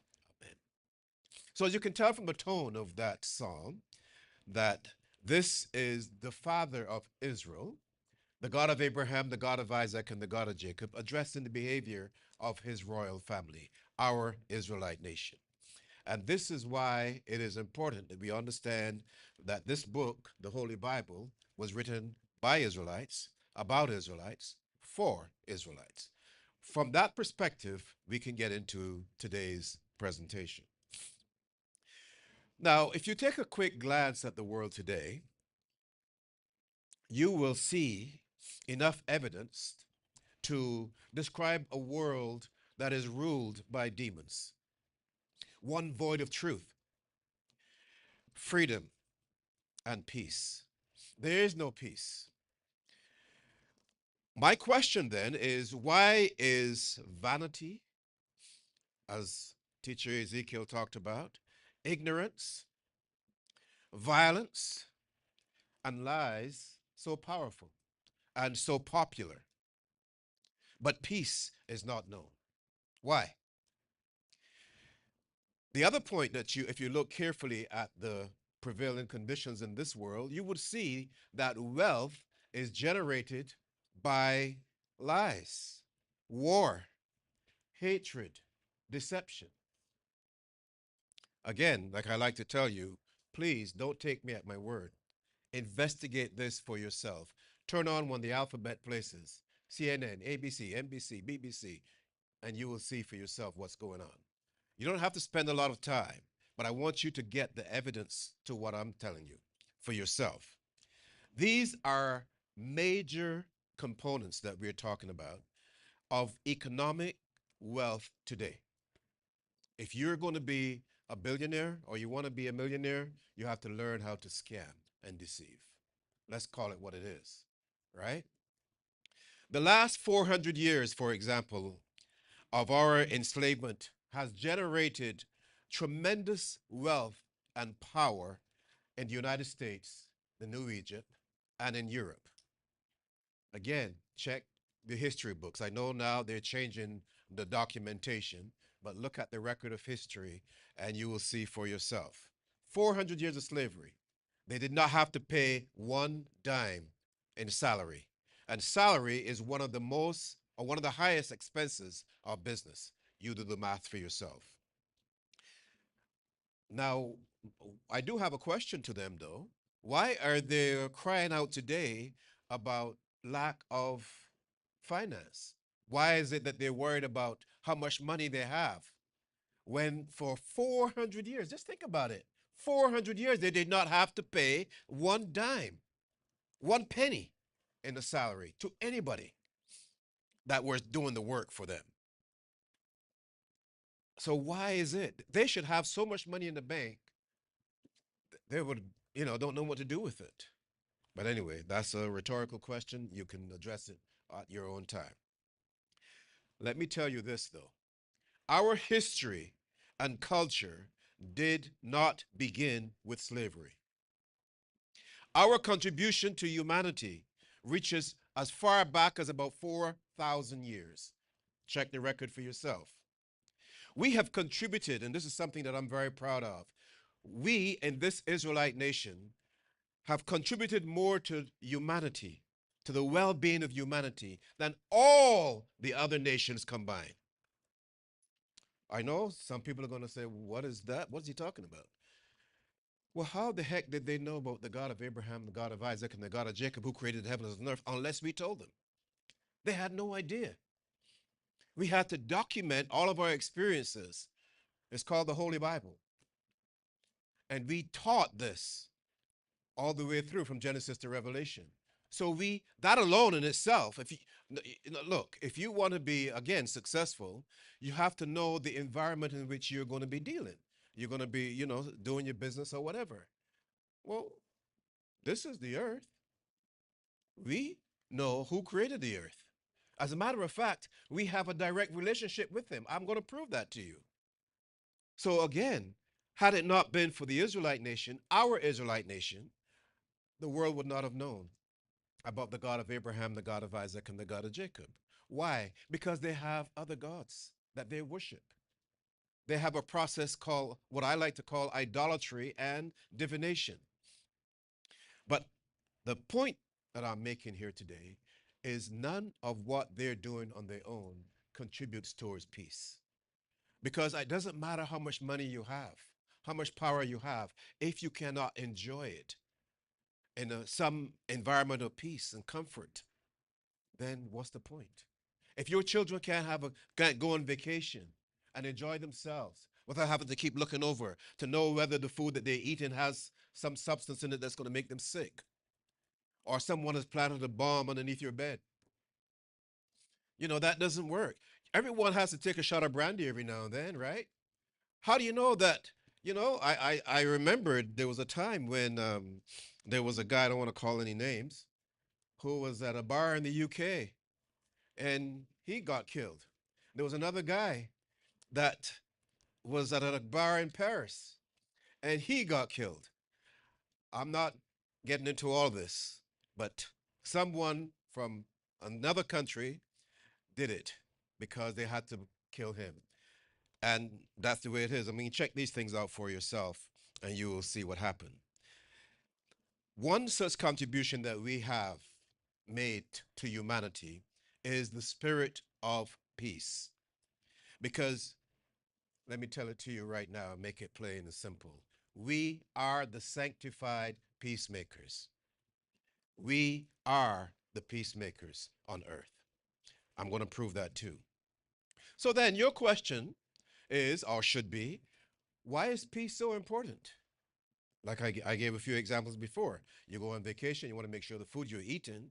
Why do the rich people have to have, and I'm talking royalty here, or the monarchs, why do they have to have their servant test the food to make sure that it is to their satisfaction?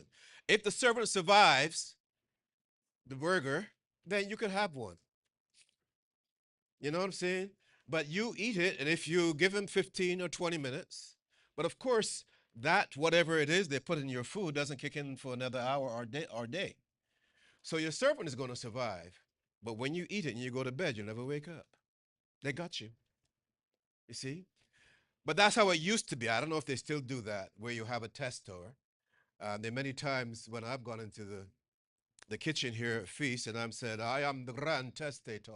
And they kick me out because I'm just going for a sample, but they don't want me in there. So I said, all right, that didn't work for me.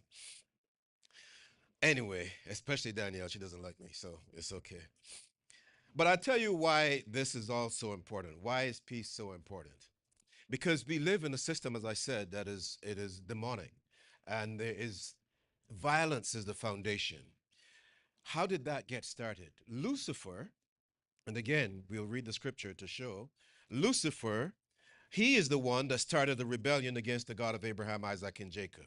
And he started that in heaven. I'm going to go to the book of Isaiah and read it for you briefly. Isaiah chapter 14. I'm going to read from verse 12, and I'll read from 12 to 15. It says, how art thou fallen from heaven, O Lucifer, son of the morning? How art thou cut down to the ground, which didst weaken the nations? For thou hast said in thine heart, I will ascend into heaven. I will exalt my throne above the stars of God. I will sit upon the mount of the congregation in the sides of the north. I will ascend above the heights of the clouds. I will be like the Most High. Yet thou shalt be brought down to hell, to the sides of the pit.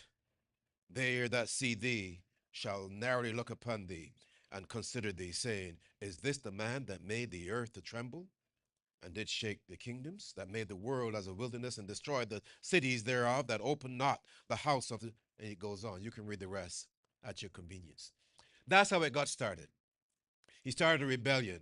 I've said this before. How is it that you grew up in the house with your parents? They work hard to raise you and fed you, clothe you, and house you, and now suddenly you want to be the dictator. You want to kill your dad, and this happens. I don't know, sometimes the circumstances. You kill your dad and you poison your mom. How do you think that works?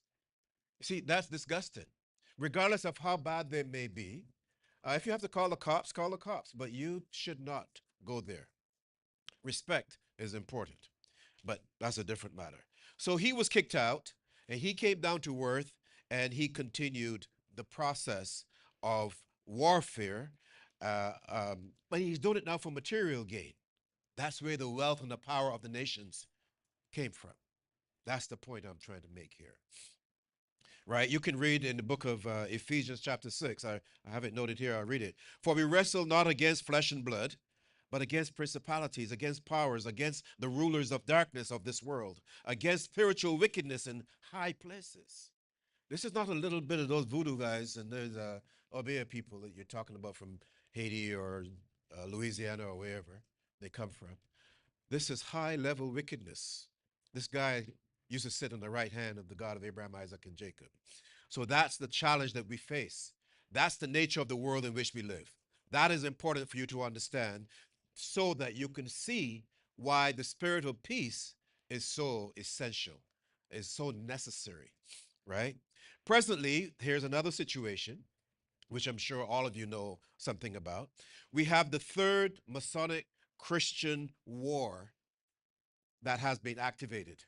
The third Masonic Christian war, activated by my friends that call themselves Decepticons. Okay? The Decepticons are demons.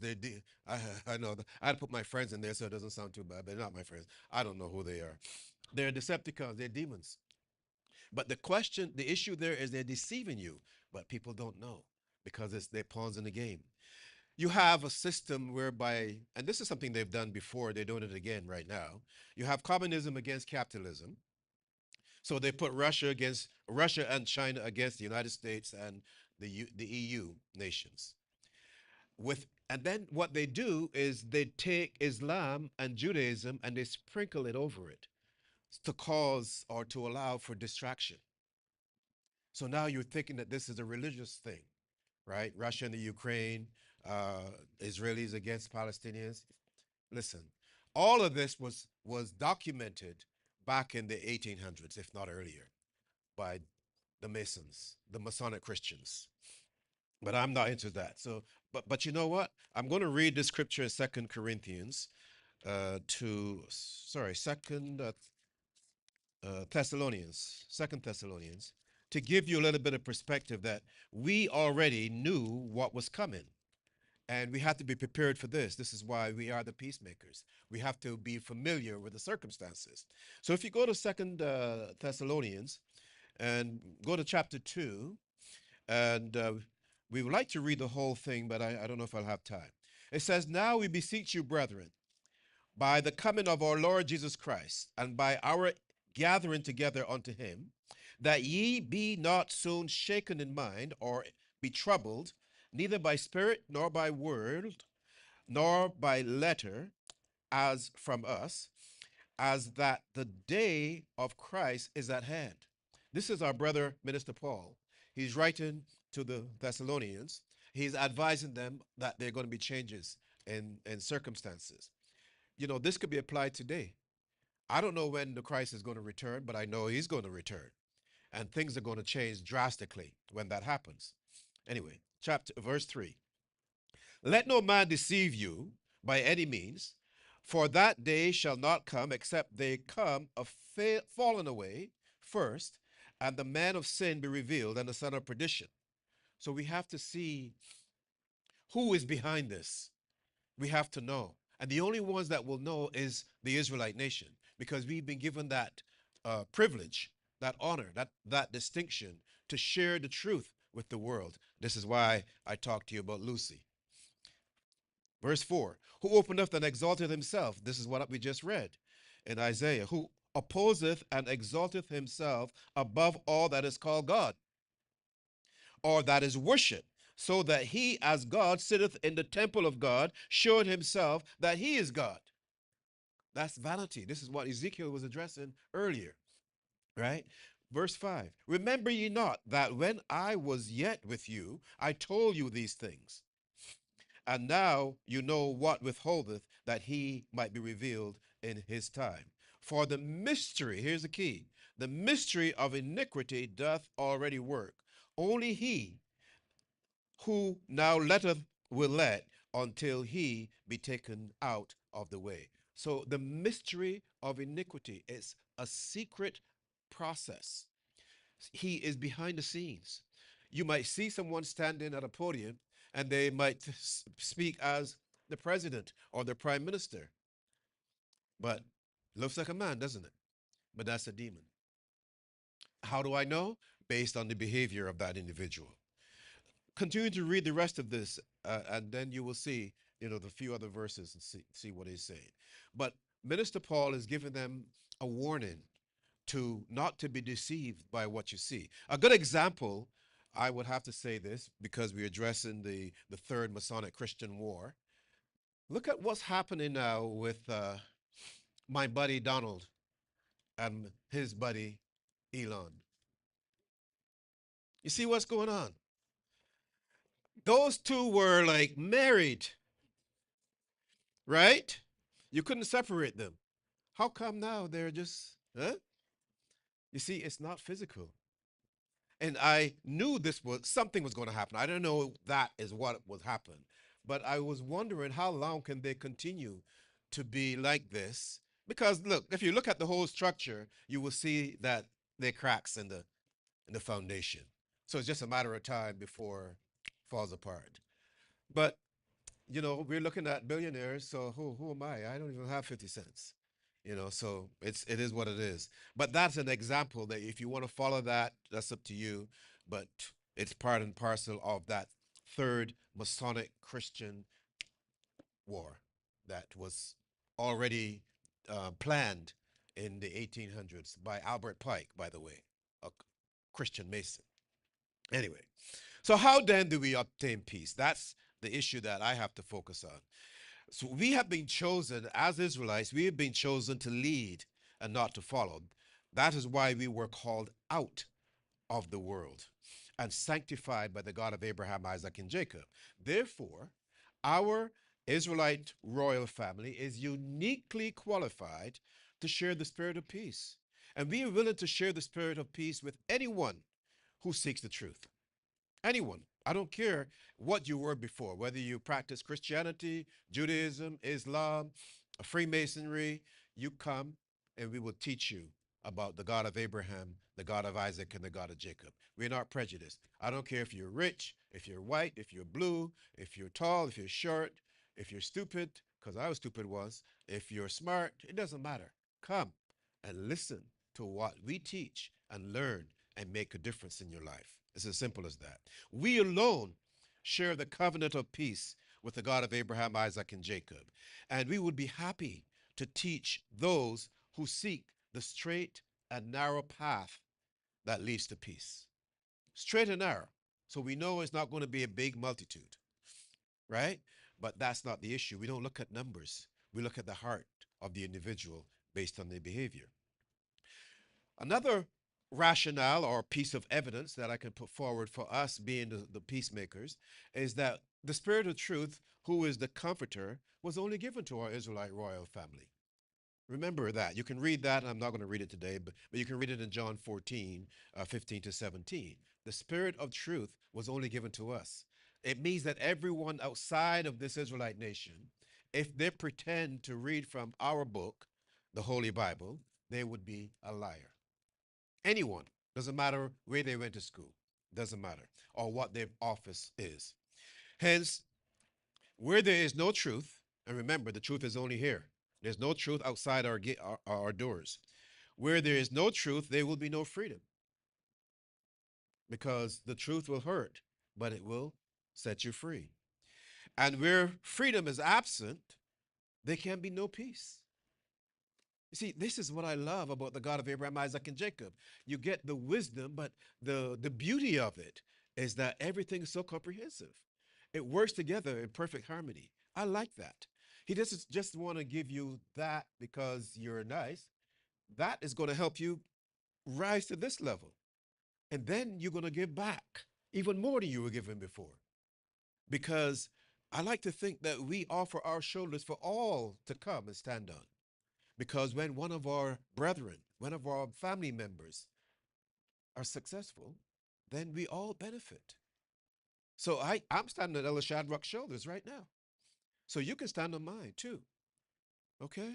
All right. Ishakar, maybe you're a little bit heavy for me, but it's okay. I'll do the best for you that I can. So we are the peacemakers. And I have to prove that, by the way, because peace is the foundation of our Israelite nation. Let us go again to the book of Isaiah. And, I love Isaiah. He's one of my favorites.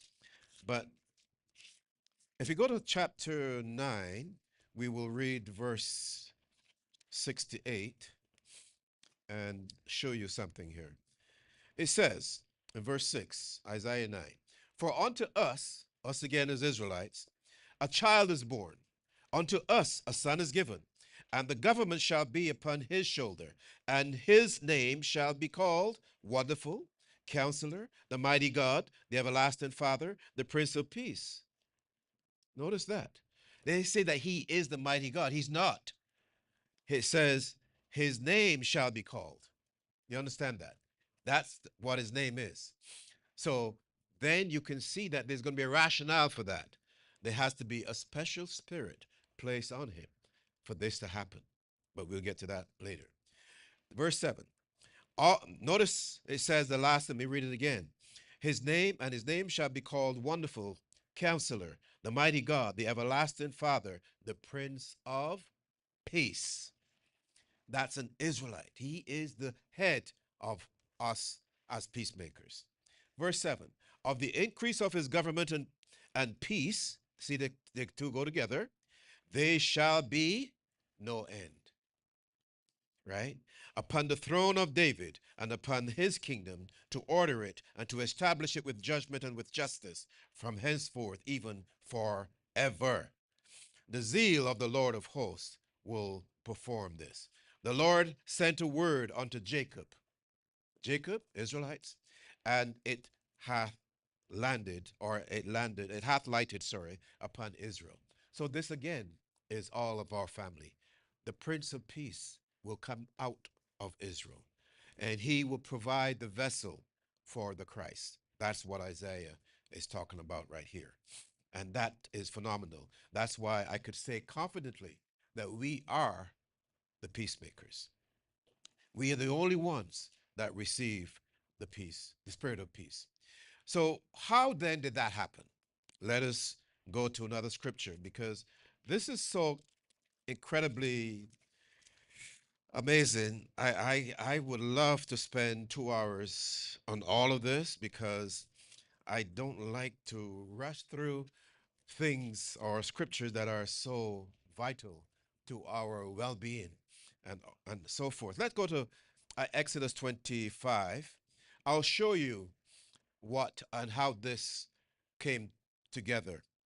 Exodus 25, we're going to read from verse 17. Again, as I'm reading, I want you to look and see the wisdom of the God of Abraham, Isaac, and Jacob. He's instructing our brother Moses in the construction of his temple. He says, verse 17, and thou shalt make a mercy seat. Whoa, a mercy seat. We are the only ones on the planet with a mercy seat, right? Of pure gold.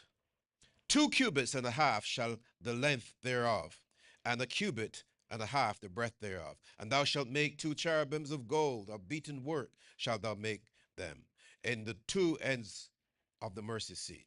And make 1 cherub at one end, and the other cherub on the other end, even of the mercy seat, shall ye make the cherubims on the 2 ends thereof. And the cherubims shall stretch forth their wings, and forth their wings on high, covering the mercy seat with their wings, and the faces shall look one to another towards the mercy seat shall the faces of the cherubims be. And thou shalt put the mercy seat above the ark, and in the ark thou shalt put the testimony that I shall give thee. Wow.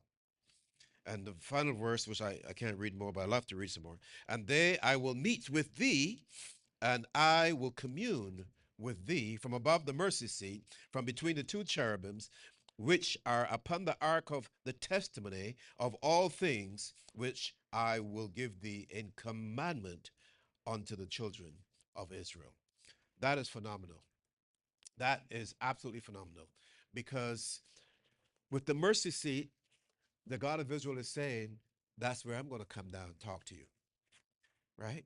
And so we are the only ones that have access to the mercy seat of the God of Abraham, Isaac, and Jacob, where the mercy of truth and peace live in harmony. Because the God of Israel his spirit will descend there and will talk to Moses. And then you have the Ark of the Covenant, right? And they go together because in that ark, you're going to have, that's why it's called the Ark of the covenant, the documentation. You see, it's beautiful. And that is a legal document that binds the relationship between the Israelite and the God of Abraham, Isaac, and Jacob, who created the heavens and the earth. You don't get any better than this. This is phenomenal. No other people on this planet would be able to tell you about this. So when I say that we have contributed more to humanity than all the other nations combined, all the other nations combined, this is what I'm talking about.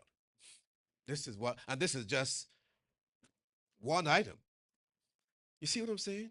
But for them to benefit, they have to come with us. Come and be one with our family. I love it. This is great. So we not only have the mercy seat, from which obviously there's an element of peace. And truth and peace, they work together like that. But we alone have access to the Day of Atonement. You know about the Day of Atonement, when our sins may be forgiven. Only an Israelite, and we can read it briefly, or read some of it briefly, I should say, in the book of Leviticus. We go to chapter 23, and we can read 26. I just want to show you our qualifications to be the peacemakers. That's what I'm trying to demonstrate here. So if you go to Leviticus 23, and you go from verse 26, I'm not going to read all of it, but just a touch on it. It says, "And the Lord spake unto Moses, saying, Also on the 10th day of the 7th month there shall be a day of atonement. It shall be a holy convocation unto you, not the world, you, Israel. And ye shall afflict your souls and offer an offering made by fire unto the Lord." A peace offering. Peace offering. It's all over the Bible. Peace offerings. Why is it as a merry, it's a peace offering to the God of Israel. "And ye shall do no work the same day, for it is a day of atonement, to make an atonement for you before the Lord your God." And it goes on. You can read the rest at your convenience, because we'll be celebrating that at the appropriate time. So all I can tell you is that since there is no cross of death in this Israelite nation, right, there is no Christian indulgences. Do you know what Christian indulgences are? Does anybody know? You could go, Patricia, I'm sure you know about this. You grew up in the Catholics, right? Yes. And I'm not trying to pick on you. I'm just trying to illustrate. You could pay to have your sins forgiven in Catholicism. Pay. You go to the priest in that little box that he's in. Forgive me, Father, whatever, whatever. And he said, okay, fine. Say three Hail Marys and whatever. But you could also, this is something I learned last year, you could also do this when you're about to commit a crime. Okay? Aaron, I love you, but you know what? Forgive me, Father. I got to kill somebody. And who is it? Who you might say, is it me? And I said, no, it's Aaron. I got to kill him. And well, what is that going to cost me? Oh, that's 12 Hail Marys and $25,000. You see that? And people believe that foolishness. They believe that nonsense. They pay all that money. They go and commit their crime. I've heard Donald said this is the first time he was running for president. He could stand in the middle of the street in New York and kill somebody and don't spend a day in jail. And how the heck is that happening? Now, he is saying that while he's running for office. And he said a lot more disgusting things than that. But that's just the way it is. So he must have known. He must be in a place where he could have access to the Pope or the bishop or combination thereof to get his sins forgiven. And he's not the only one. Like I said, this is part of Christianity. So a lot of the Catholics and others can do what they have to do. This is why sometimes you see on the news a lot of strange things happening. If you commit a crime, even before they can prove that you're guilty, you're already in jail. And of course, you might be there 3, 4, 5 months, sometimes a year before you're called to trial. But yet, look at some of these other guys, what they've done openly. There's evidence. You've got they stormed in the U.S. They stormed what is it called again? In January 6th, the Capitol, right? And allegedly, the person that initiated it or provoked it or promoted it or whatever was the person they elected as president some 8 years later or whatever the time was. So I'm like, there is no equality here. Remember that. And I like to say that very clearly, because a man is not equal to a woman. Neither is a woman equal to a man.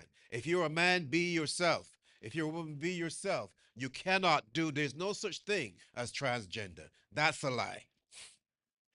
So get used to it. Be yourself. Okay?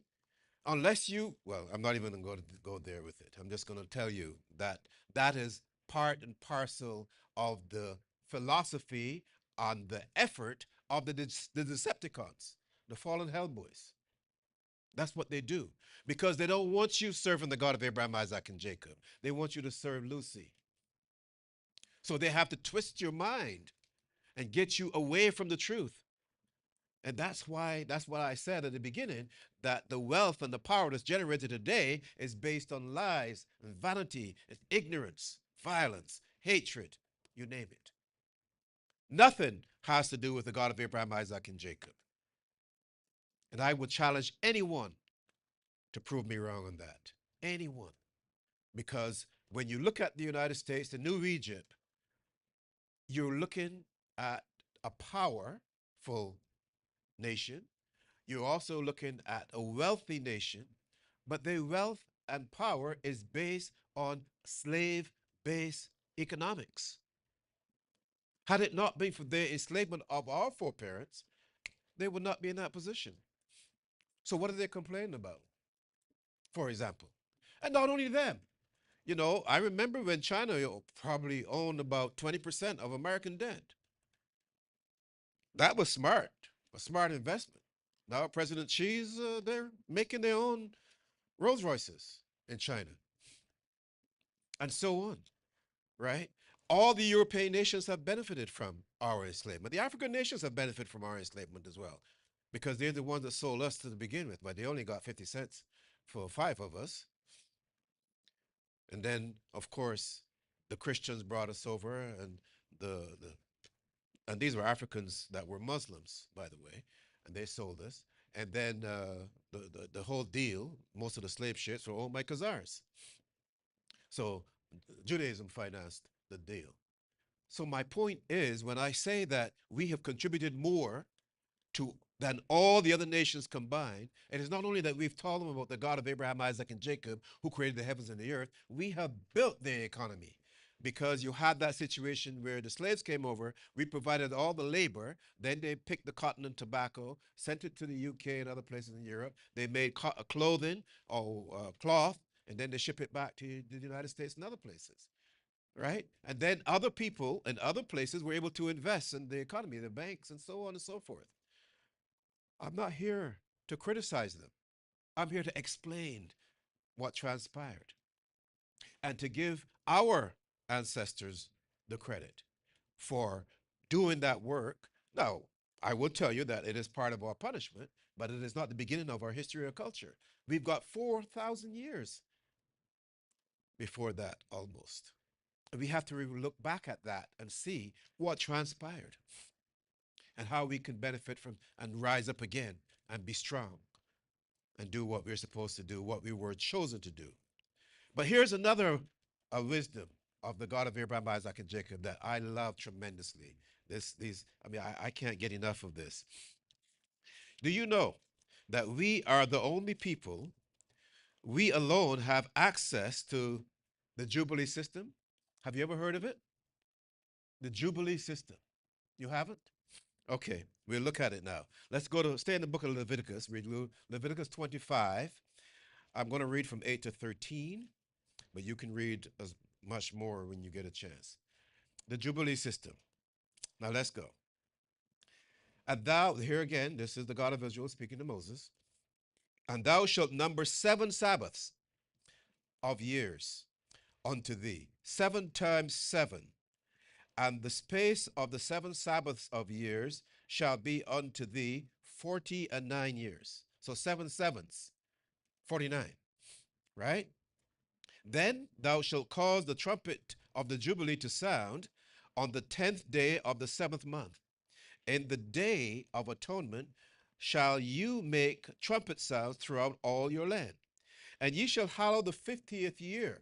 So we got 49 years. Now the 50th year is holy. And proclaim liberty throughout all the land unto all the inhabitants thereof. It shall be a jubilee unto you, and ye shall return every man unto his possession, and ye shall return every man unto his family. A jubilee shall the 50th year be unto you. Ye, again, you is Israel, right? That's us. Ye shall not sow, neither reap that which groweth of itself in it, nor gather the grapes of in it of thy vine undressed. So the jubilee is a time when, like, the land is rested, and but there's more to it. You have your debts forgiven. You forgive me because I owe you, and I forgive you because you owe me. You see, and that's is a symbiotic system. You give and you get, and you share, and it works beautifully. In every seventh cycle, meaning seven cycles, seven sevens, right? The 50th year is when this happens. And it's beautiful because if you don't have any debt in the 51st year, you can expand your business or your family or whatever you want to do. And you don't have to pay because somebody else forgave you. And then when you start to grow because you've done your part and they have done their part, you get blessings from the God of Israel. So you get a blessing for forgiving, and the guy that is forgiving you gets a blessing also. So everybody gets a blessing. Read it when you get a chance, the entire 25th chapter, and you would see how this works. I mean, like, what hasn't the God of Israel thought about? This is a high level economic factor here because this is how you have prosperity in terms of crops because you forgave those that owed you, and those that you owed also forgave you. It's beautiful. Can't you see the peace there? Can you not see the harmony? Can you not see how they trust each other? All of that is so beautiful. You know what I'm saying? So it is not just that you have to be, at the altar 24/7. You can work together on a farm and share in the prosperity thereof if you listen to the wisdom of the God of Abraham, the God of Isaac, and the God of Jacob. And that's not all. See, this is why I'm saying that we are the peacemakers. We have all of this because where there is harmony, where there is trust, where there is prosperity, where there is blessing, there's peace. Why am I going to fight you? I'm happy. I'm going to invite you over for dinner. I'm happy because you made me happy, and I'm going to make somebody else happy. And then it's going to grow. It's beautiful. And then your children are going to see that. They're going to take it to another level. There is no animosity here, no hatred, no wars, no fighting. I love it. We only just getting started. My time is almost up. We also are the only people that have access to baptism. I know this is going to scare a lot of people. We are the only people that have access to baptism. I know some of you are going to be baptized this year. Believe me, it's exciting, right? Here's what it's all about. And there's a scripture, but I don't have the time to read it. But here's what we do: we take fire and water and we blend them together. And we use that to purge or to purify and to sanctify those who seek truth and peace. Again, fire and water, blend them together. I want you to think, I know that sounds crazy to you a little bit. When the God of Abraham, Isaac, and when we were in Egypt and we passed through the Red Sea, what do you think was happening there? That was the first baptism, by the way. There was the Spirit of God there, fire passing through the water. The same water that gave life to the Israelites and brought them out freedom from Egypt choked the life out of Pharaoh and his army. That is why we didn't have to use any weapons, any physical weaponry, because we had the fire from the Almighty God, the spirit of fire, the spirit of truth. That was too much for Pharaoh to handle. I like it. It's beautiful. So we are the only ones, and you can read this in Matthew 28:16-20, who are supposed to teach and to baptize. I say that all the time. But that is the key. That is what we're going to do. And I will show you when you get your baptism I want you to remember that, the fire and the water. And if you don't see that harmonizing effect, come and I'll talk to you afterwards. I'll walk you through the process and show you what happened, or I'll explain it to you, because that's the only way we can have a baptism. This is why there is no baptism outside our gates. Zero. How are they going to handle fire and merge it with water? You might say to yourself, well, I wish I get that scripture in Luke to give to you, but maybe I'll read it another time. One will put the other one out. Not necessarily so. I'll tell you a little secret. The power of the God of Abraham, the God of Isaac, and the God of Jacob is magnified by water. Clean, pure water. I will say no more. If you don't remember me, I don't know if you remembered when Elijah did what he did, and he dumped a lot of water on the wood, and then he lit it, because people will think, well, how is this going to happen? But you see, it wasn't one of those what do you call those lighters that you get from Walmart? It wasn't that. This fire came down from heaven. See what I'm saying? Because there's no way that that lighter, I don't care how good your matches are, how big they are, can light all of that after all you put all that water on those pieces of wood. But the fire came down, boom, and they couldn't contain it. And the God of Israel was so happy to bless them. But that's more than I can get into right now. So here's the thing, though. Peace is not just the absence of war, hatred, and violence, etc. Peace is a personal blessing from the Spirit of truth. And I underline personal here because it forms mutual harmony between you or us and the God of Abraham, Isaac, and Jacob, and his Israelite royal family, obviously. So there is that harmony between us that peace will invigorate. Peace has three levels. The first level, there must be peace with self.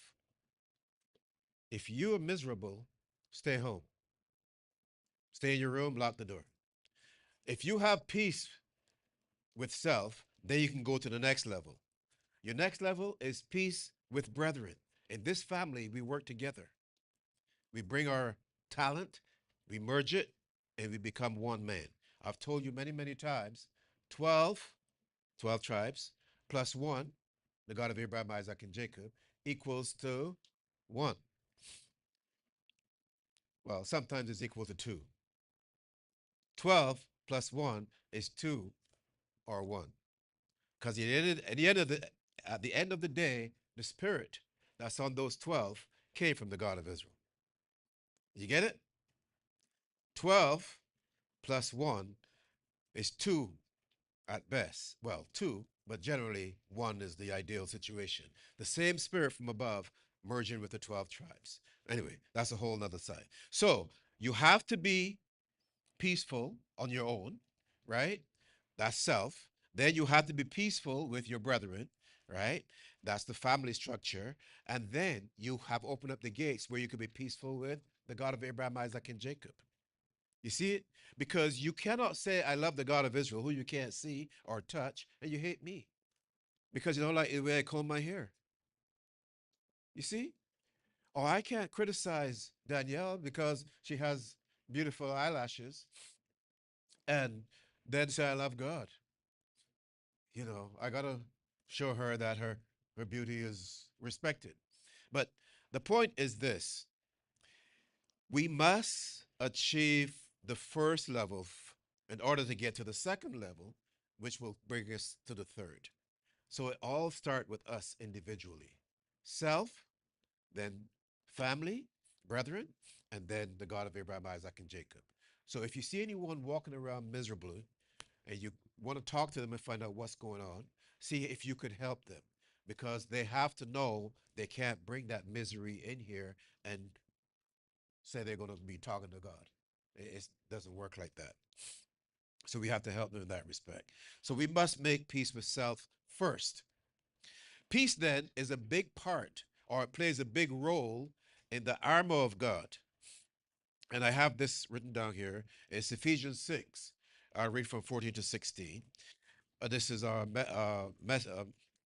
minister Paul. He says, stand therefore, having your loins about girded about with truth, and having on the breastplate of righteousness, and your feet shod with the preparation of the gospel of peace.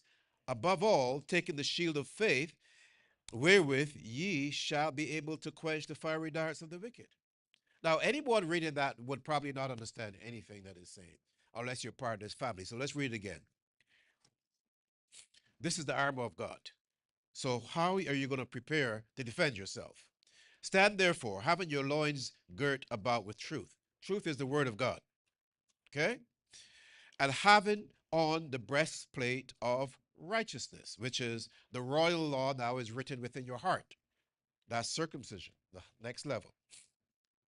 And your feet shod with the preparation of the gospel of peace. The gospel of peace is the doctrine of truth, which is only taught by an Israelite. Only an Israelite knows about the royal law.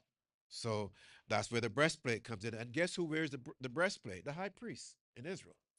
Anyway, and above all, he says, taking the shield of faith. What is the shield of faith? The everlasting covenant that we have with our God of Abraham, Isaac, and Jacob, wherewith you shall be able to quench the fiery darts of the wicked. So, do you see that there is what Paul has said, but then there's a higher level to understanding that issue right there? Unless you're part of the family, you're not going to get it. So, peace requires a special mediator.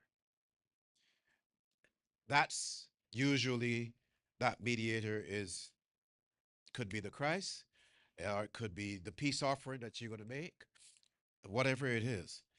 And remember, we talked about that earlier when Isaiah said that we're going to have Prince of Peace, the birth of the Prince of Peace coming. And he made that prophecy over 800 years before Jesus was born. But people don't know about these things. So the testimony of Luke also addresses this issue. I'll see if I can go there now and take a look at Luke chapter 2. Luke gave a testimony regarding the priest, the testimony of peace, the King of Peace. Uh, oh, by the way, the Christ, that mediator, before the Christ came, was sent down, there was Melchizedek. Remember him? Melchizedek he was the one that established a special order, and he was king of Salem. And Salem is peace, king of peace. You see? So he is like the Christ, had a similar, what can we say? But he is not the Christ, but he came to set the record. That's where you get Jerusalem, right? The Jerusalem is supposed to be a city of peace. Now look at it today, or what is left of it, and you will see that since the Khazar has been there since 1948, there's never been one day of peace. And when they went, I know sometimes some people don't like it. I thought it was great. I still do. Because why?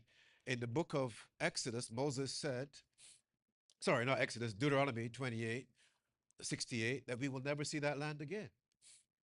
So if somebody else goes there, it means either they're stupid or they don't understand what is written there, or they're not part of our family. So that's okay.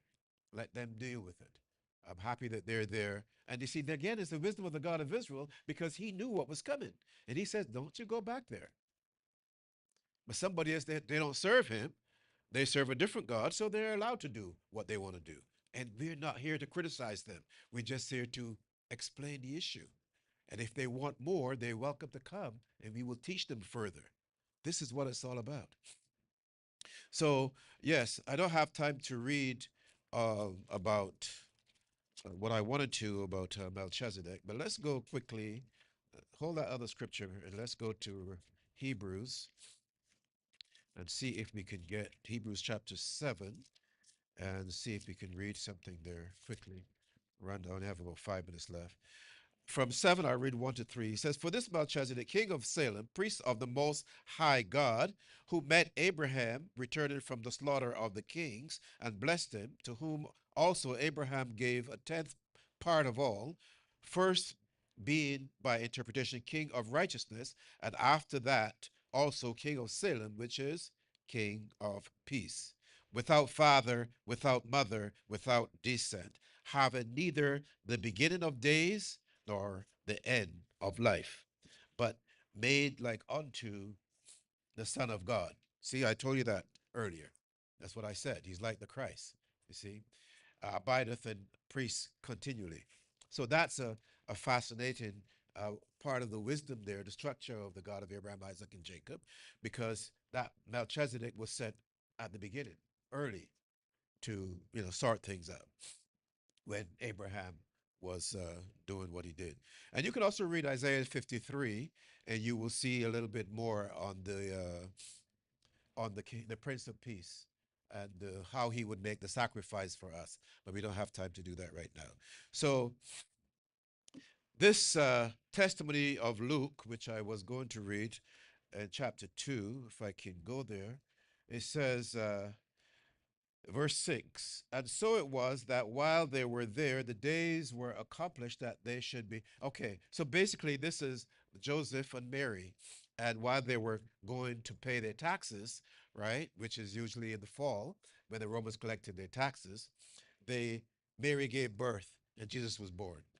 So you connect the same thing with Isaiah 53, you connect it with Isaiah 9, and you will see how the wisdom of the God of Abraham, Isaac, and Jacob explores or is brought forth in these different pieces. And when you connect all these scriptures together, we are the beneficiary of that peace. We are the ones to whom he prepared to receive the Christ, but he had to go through the process. We had to have this man born, this Jesus, and Jesus then would prepare himself, or be prepared, I should say, as the vessel for the Christ. And that's what Luke is going to get into, but I don't have the time to get into it. Luke chapter 2, you can read from 6 to 16 if you get a chance. And what I'm actually telling you here is that we have laid the foundation for the new Jerusalem. Yes, we know about the old Jerusalem, but the new Jerusalem and the mountain of God. Isaiah 2, 1 to 4 will explain that. And our gates are open to all, as we said earlier. You can read that in the book of Ephesians, chapter 2.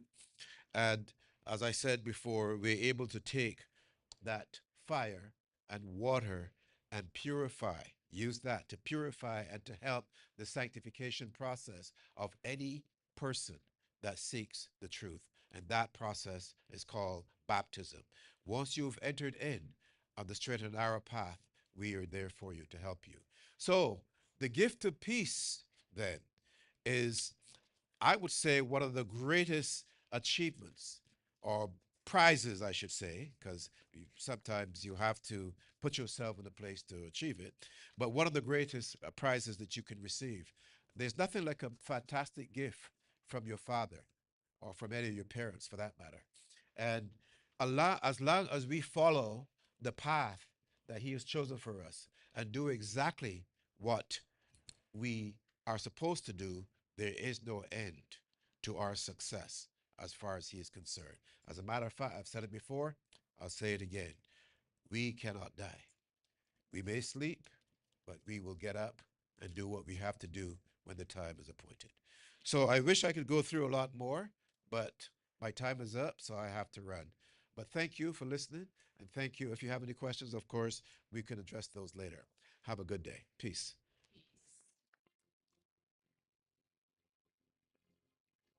Our history did not start with slavery. This is the story of a forgotten time. Prepare to embark on an unforgettable journey. A journey through history, culture, and identity. Discover the rich, untold stories of our past. Join us at the Meridian Arts Center on July 19, 2025 at 7 p.m. Presented by Gabra Studio. This powerful production will challenge what you think you know. Written and directed by Shadrach Porter. The journey dares to tell the truth. But our roots are deeper, our heritage richer, and our story far greater than what history has recorded. Sold out in London, St. Louis, New York, Virginia. Now, showing in Toronto. Don't miss this epic presentation. Get your ticket at Ticketmaster. Visit thegappas.com for more information.